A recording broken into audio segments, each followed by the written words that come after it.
Hi friends, అందరూ dinner చేసినారా? నేనైతే తినేసినాను. మా ఇంట్లో ఈరోజు చికెన్ కూర చేసింది, మా రత్న చేసింది ఈరోజు కూర. ఇంకొక విషయం ఏమంటే, రేపు మా మేడం వాళ్ళు ట్రావెల్లో ఉంటారు. మా మేడం కోసం ప్రార్థన చేయండి.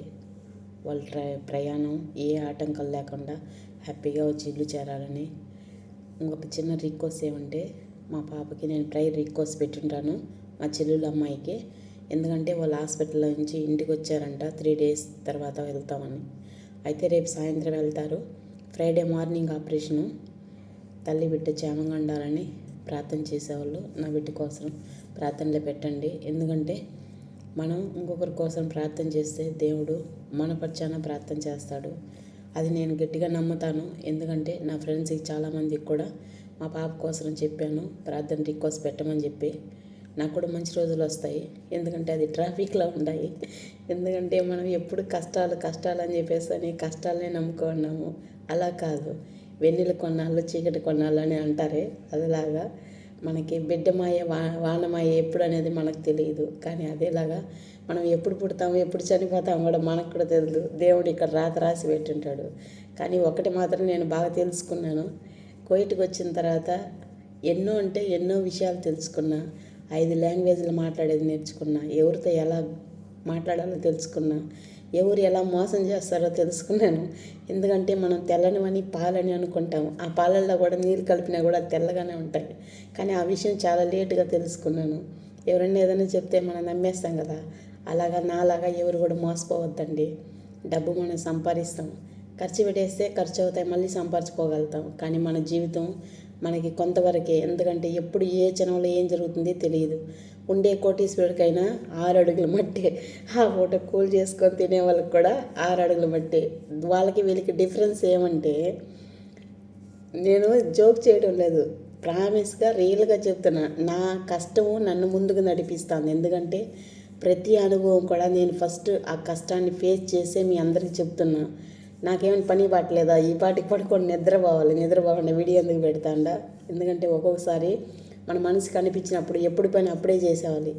రేపన్న విషయాన్ని ఈరోజు అలా ఆలోచించకూడదు. నేనైతే మాత్రం ఇప్పుడు ఈ క్షణంలో ఇది చేయాలనుకుంటే అది ఖచ్చితంగా చేసేస్తాను. రేపని నేను నానబెట్టను, అది నాకు ఇష్టం ఉండదు. రేపన్న రోజుకి రాత్రికి ఒకవేళ నేను చచ్చిపోవచ్చు, ఎవరు చూసి వచ్చినారు. రేపు పొద్దున ఎవరు వీడియో పెడతారు? నేను చచ్చిపోతే అందరూ నా వీడియోలు పెట్టుకొని కొంచెంసేపు అయినా బాధపడతారు కదా. ఒక మెంటల్తో నింది ఈరోజు వీడియోలు పోస్ట్ చేసి మా తలకాయ తింటుంది అని చెప్పేసి అని గుర్తు చేసుకుంటారు కదా. అలా చెప్తున్నాను. ఎందుకంటే ఉండే వాళ్ళకి బ్రాండ్గా, ఎందుకంటే పూలమాలలు, ఇంకా బొకేలు, వాళ్ళ వీడియోస్ అంట, ఫొటోస్ అంట. కానీ పేదవాళ్ళకి ఎవరినైనా కానీ నలుగురే మోసుకుపోయేది, ముందరిద్దరు వెనకాలిద్దరు. ఎందుకంటే నాలాంటి అనాథ శవాన్ని ఎవరు ఎత్తుకుపోతారో తెలియదు. ఎందుకంటే మా వాళ్ళంతా, నేను అనుకుంటున్నాను నా ఫ్యామిలీ అని. ఇన్ని సంవత్సరాలు కష్టపడి వాళ్ళకి ఇచ్చా. కానీ ఇప్పుడు నేను వాళ్ళకి అవసరం లేదు. ఎందుకంటావా, నేను ఏదో వీడియో పెట్టానని నన్ను ఏమంటారో, నేనేదో వీడియోలో ఏదో చెప్పానని మా పరువు తీసావని చెప్పని మా ఇంట్లో వాళ్ళు మాట్లాడుతున్నారు. అలాంటప్పుడు వాళ్ళు పరువు తీసినప్పుడు నేను ఎందుకు వాళ్ళతో మాట్లాడాలి చెప్పండి?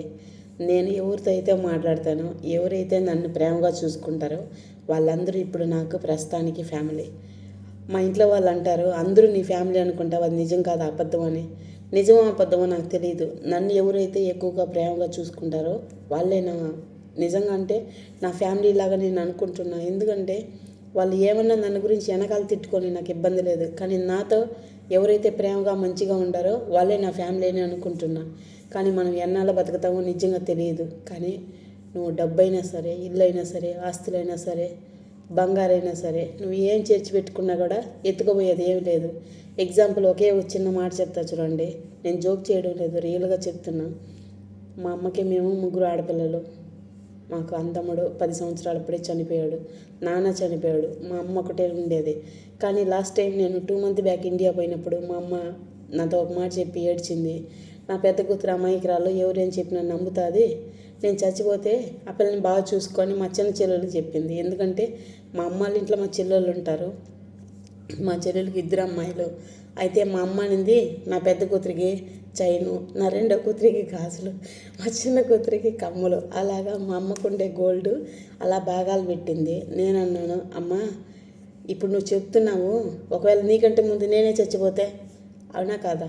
ఎందుకంటే మనం రేపన్న రోజు కోసం మనం ఆలోచిస్తాను, కానీ రేపన్న రోజు ఏం జరుగుతుంది నీకు తెలియదు, నాకు కూడా తెలియదు. కానీ ఈరోజు అన్న రోజు, ఈరోజు మనకి అందుల్లా ఈరోజు మనకి ఏం దొరికిందో, ఈరోజు వైట్ రైసు, చికెన్ కర్రీ, ఓకేనా, ఏమంటారు స్వీట్ పొటాటో పాయసం, అది అందుల్లా దేవుడు మాకు ఇచ్చాడు, మేము చేసుకున్నాం. ఒక విషయం బాగా గుర్తుపెట్టుకోండి, ఒక్కొక్క ఇంట్లో ఒక రొట్టి తినేసి ఉండాలి. అమ్దుల్లా మా మేడం బాబా చల్లగా ఉండాలి, వాళ్ళ ఫ్యామిలీ చల్లగా ఉండాలి.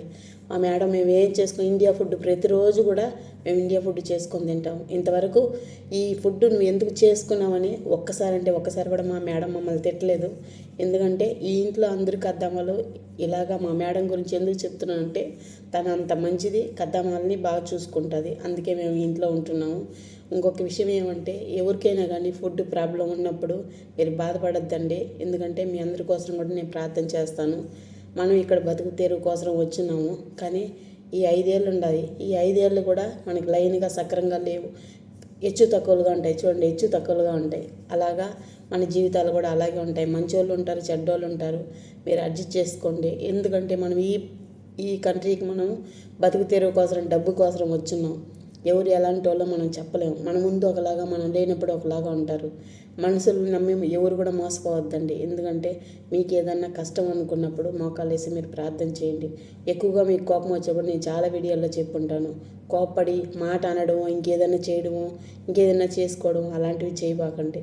ఎందుకంటే దేవుడు మనకి ఆయుష్నిచ్చాడు, కానీ అది మనం తీసుకునే దానికి మనకు రైట్స్ లేవు, ఓకేనా. మీకు కోపం వచ్చినప్పుడు 1 నుంచి 10 దాకా ఎంచుకోండి. నిజంగానే ఈ జోక్ చెప్పలేదు, సీరియస్గా చెప్తున్నాను. ఎందుకంటే అలాగా మీరు ఎంచినప్పుడు ఆ ఒక్క క్షణమే నీ మైండ్ని వచ్చి మారుస్తుంది. ఎవరు కోప్పడద్దండి, ఎందుకంటే మనం ఇక్కడికి ఎందుకు వచ్చినాం డబ్బు కోసమే. కానీ ఎవరి వల్ల కూడా మనం ఎలాంటి పొరపాట్లు చేసేసి ఏ ప్రాబ్లంలో ఇరుక్కోకూడదు. మనకి ఇక్కడ కూడా పుట్టిన వాళ్ళు లేకుంటే ఫ్యామిలీయో ఎవరు ఉండరు. కొంతమందికి ఎవరికో 10లో ఒకరికి ఇద్దరికి అలాగా అందరూ ఉంటారు. మిగతా 8 మందికి నాలాగా అనాథలాగా ఉంటున్నాం. ఏం జరిగినాడు ఎవరికి చెప్పుకునేదానికి కూడా ఎవరు ఉండరు. కాబట్టి అందరికీ ఒకరికొకరు తోడుగా ఉండి ఎవరన్నా ఏదైనా హెల్ప్ అంటే వాళ్ళకి హెల్ప్ చేయండి. మీ అందరిలో నేను కూడా ఒకదాన్ని, ఎందుకంటే మీలాగానే నేను కూడా ఇక్కడికి వచ్చాను. కానీ అందుల్లా మా మేడం బాబా బాగా చల్లగా ఉండాలి. ఎందుకంటే మాకు ఫుడ్ విషయం కానీ, సాలరీ విషయం కానీ, లేదు మా రూమ్ విషయం కానీ నిజంగా వాళ్ళు చల్లగా ఉండాలి. వాళ్ళ బిడ్డలు ఫ్యామిలీతో సంతోషంగా ఉండాలి. ఎందుకంటే వాళ్ళు మాకు ప్రతిదీ కూడా, మాకు బెడ్ కానించి, బెడ్షీట్ కానించి, కబోర్డ్ కానించి, బాత్రూమ్ కానించి, మాకు డ్రెస్ కానించి, షూస్ కానించి ప్రతి ఒక్కటి కూడా, మా సాలరీ ఇట్లా ప్రతి ఒక్కటి కూడా మా మేడం చూసి మాకు చేస్తుంది. ఈ విషయంలో నిజంగా నేను సంతోషపడుతున్నాను. ఎందుకంటే మాకు అలాంటి ప్రాబ్లమ్స్ అంతా ఏమీ లేదు. కాకపోతే ఇంటికి పోయి ఇప్పుడు వచ్చిన తర్వాత డబ్బు గురించి అంటే నేను ఇండియాకి పోయి మళ్ళీ రిటర్న్ కువైట్కి వచ్చిన తర్వాత నేను చాలా విషయాలు తెలుసుకున్నా. అందరికీ చెప్తున్నాను. కొన్ని 100 వీడియోలు పెట్టుంటాను నేను. నా వీడియోని ఒక్కసారి చూడండి. మీరు కొద్దిగా మైండ్లో పెట్టుకోండి. మీరు 10 రూపాయలు సంపాదిస్తే ఈ 3 మీ సేవింగ్ అట్లా పక్కకు పెట్టండి. మిగతా 7 మీ ఫ్యామిలీకి ఇచ్చుకోండి. మీ ప్రాణానికంటూ అలా పెట్టండి. మగవాళ్ళైనా సరే, ఆడవాళ్ళైనా సరే, మన సాలరీ మొత్తం కూడా ఖర్చు పెట్టేసినామంటే 10 రూపాయల కోసం ఒకరి దగ్గరపై మనం చేయి చాపాలి. ఎప్పుడు మన చేతులు ఇలా ఉండకూడదు, ఎప్పుడు ఇలా ఉండాలి. మన చేతుల ఇంటికి ఎప్పుడు మనం డబ్బులు పెట్టుకోవాలి. 10లో ₹1, ₹2 అయినా కానీ మనకంటూ సేవింగ్ ఖచ్చితంగా ఉండాలి. అలా పెట్టుకోండి. Okay friends, bye. అందరికీ గుడ్ నైట్. మళ్ళీ ఇంకొక చిన్న రిక్వెస్ట్, మా పాప కోసం అందరూ కూడా ప్రైర్ రిక్వెస్ట్ పెడుతున్నాను. అందరూ కూడా ప్రార్థన చేసేటప్పుడు మా పాప కోసం కూడా చేయండి. పేరు పల్లవి. తన తల్లి బిడ్డగా క్షేమంగా ఉండాలి. నెక్స్ట్ వీడియోలో మా పిల్లల్ని ఇద్దరిని కూడా నేను వీడియో పోస్ట్ చేస్తాను. ఓకేనా, బాయ్. అందరికీ మిస్ యూ.